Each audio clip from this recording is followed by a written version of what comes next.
传统武术能打，但是能打的不是拳法，拳法永远是器械的基础。中国的拳法是为了活身的。如果说徒手格斗，中国传统武术里面只有摔跤、擒拿、点穴这3样，其他的拳法都是清中期以来形成的套子。这个套子下面有3种东西，因为劲舞，做个套子在外面，伪装成打把式卖艺的，伪装成道士和尚们强身健体的，再就是流行在各个码头擂台上的。第一种要打得漂亮，要打得有威力，看上去过瘾，所以开杯的掌法、段树桩的腿法、脚法就出来了。师傅们光教练法，威力是有了，但是没有打法的传承，一拳打断10块砖，打人就是王八拳，美其名曰硬气功。这类功夫有吐纳内壮的练法，有外练壮筋骨的练法，有洗手要浴的药方，有套路，就是不知道怎么打，练起来老凶了，但是没见到有实战。第二种要么给了皇家，要么作为反清复明的暗线披上和尚道士的外衣，到了清末就是太平天国。这块系统的保留了中国传统武术的精髓，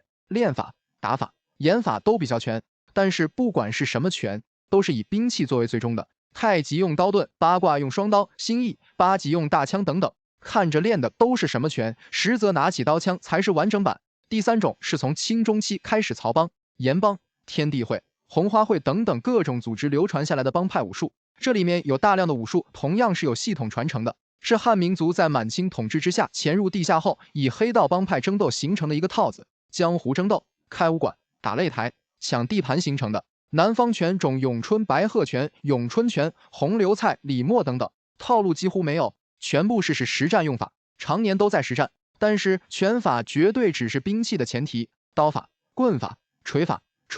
剑法、鞭法、尺法等等，拳法活身，马步长进，最后就是为了用兵器搏杀。所以徒手格斗这种东西，中国改革开放后慢慢学吧，和外面比差远了。中国有全世界加起来都没有的繁多冷兵器品种，你说传统武术厉害不厉害？如果只把传统武术当作徒手格斗，那么就没有办法聊了。我们徒手是真不行。中国自古以来就是用脑子的民族，你看看24史里面，项羽打到最后也没有徒手。满清200多年，断了汉人多少传承？80年代国家不收集整理传统武术，早就啥都不剩了。